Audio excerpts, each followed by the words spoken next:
Assalamu alaikum, this is Fajr's Light. I'm here today to talk to you about how did I become a Muslim? How did I find Islam? How did this happen? अस्सलामु अलैकुम। मेरा नाम Bezos light है और आज मैं आपको यहाँ अपने इस्लाम कबूल करने की कहानी सुनाऊंगी कि मैं कैसे मुसलमान हुई, मैंने इस्लाम को कैसे पाया और ये हैरान कुन मौजज़ा कैसे मुमकिन हुआ। मेरी उम्र 39 साल है और मेरा ताल्लुक़ मिनीसोटा से है। मैं हमेशा से ही बहुत ज़्यादा मजहबी थी।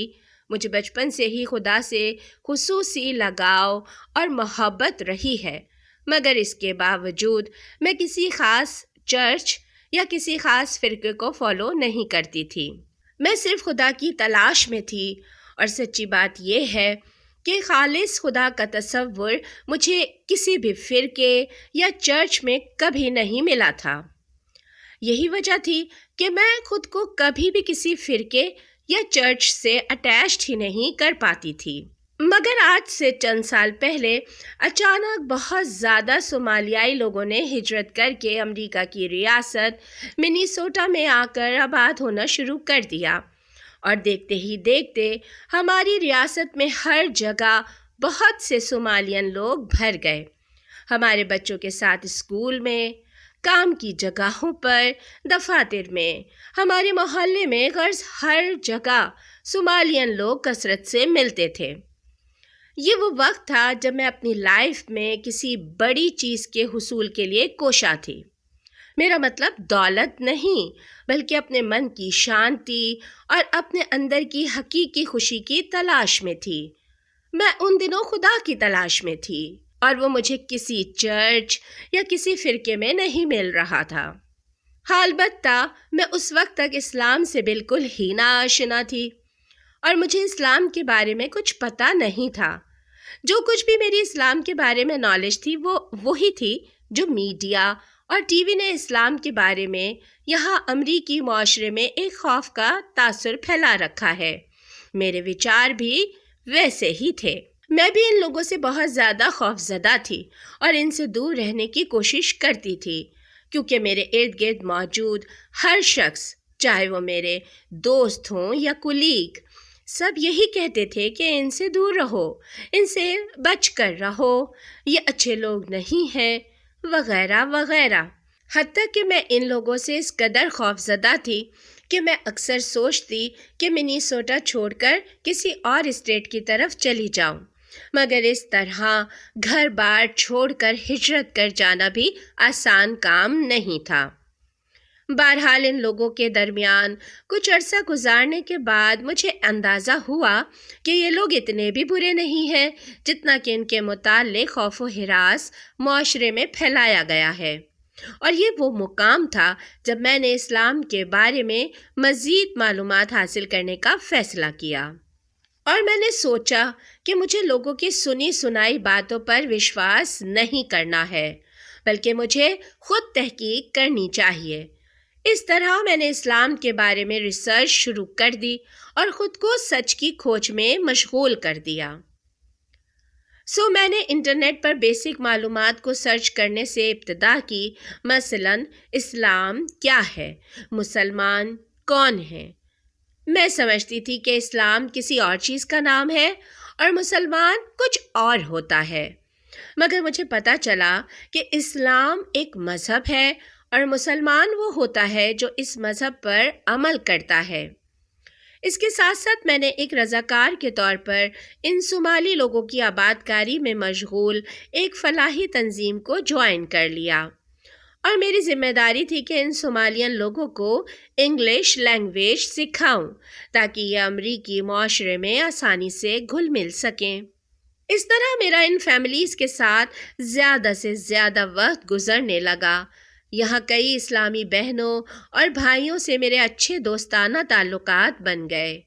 दरअसल इस रेफ्यूजी कैंप में आने की वजह भी एक सोमालियन भाई ही था, जो कि बहुत ही नरम मिजाज और सुलझी हुई तबीयत का मालिक था।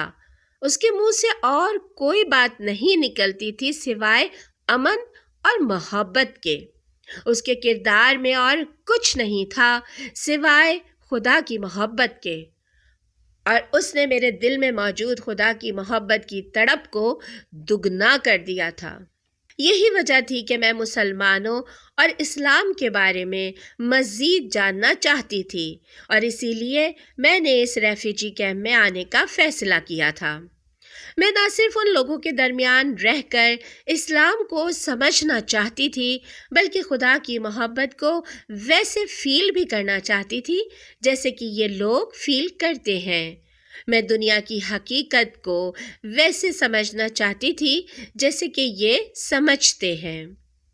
میں جاننا چاہتی تھی کہ یہ لوگ اتنے پر اعتماد کیسے ہیں، اپنا گھر بار ہر چیز گنوا کر بھی یہ لوگ اتنے خوش و خرم کیسے ہیں۔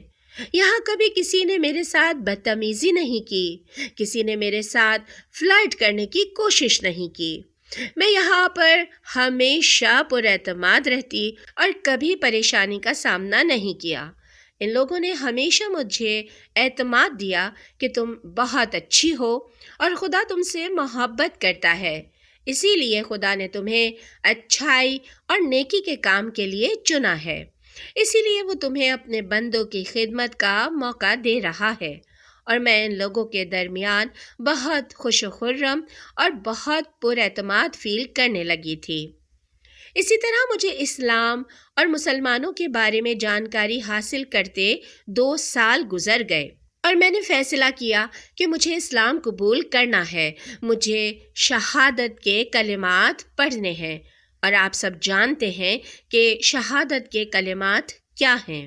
شہادت کے کلمات دراصل ایک اعلان ہے، یہ دراصل ایک ڈکلیریشن ہے کہ میں اللہ پر ایمان لاتی ہوں، اس اللہ پر جو کہ ایک ہے، اس کا کوئی شریک نہیں، اور محمد صلی اللہ علیہ وآلہ وسلم اس کے سچے اور آخری پیغمبر ہیں۔ اور الحمدللہ 26 مئی میری زندگی کا خوشگوار ترین دن تھا جب میں نے اسلام قبول کیا۔ اگرچہ زندگی میں اتار چڑھاؤ اور اچھے برے دن ہر کسی پر آتے جاتے رہتے ہیں، میں ہرگز یہ دعویٰ نہیں کروں گی کہ اسلام قبول کرنے کے بعد مجھے کبھی پریشانی کا سامنا نہیں کرنا پڑا، مگر الحمدللہ ہر پریشانی سے نکلنے کے لیے اب میرے پاس ایک گائیڈ بک ہے، میرے پاس قرآن ہے۔ میں قرآن سے رہنمائی لیتی ہوں۔ قرآن ہمیشہ مجھے سادہ اور آسان طریقے سے گائیڈ کرتا ہے کہ زندگی میں آگے کیا کرنا ہے، اور میں آپ سب سے بھی کہوں گی کہ قرآن کو پڑھیں۔ قرآن بہت سادہ اور آسان ہے۔ اسلام بہت سادہ ہے۔ اسلام خاص طور پر عورتوں کی بہت حفاظت کرتا ہے۔ اسی اسلام نے مجھے الحمدللہ بہت ہی اچھے، محبت کرنے والے اور خیال رکھنے والے اسلامی بھائی اور بہن دیے ہیں، اور الحمدللہ میں بہت خوش ہوں۔ بس یہی میری اسلام قبول کرنے کی سادہ اور آسان کہانی تھی۔ اس کے ساتھ ہی مجھے اجازت دیجیے۔ اللہ کرے آپ کا دن اچھا گزرے۔ آمین۔ So, Yalla, have a good day. Bye-bye.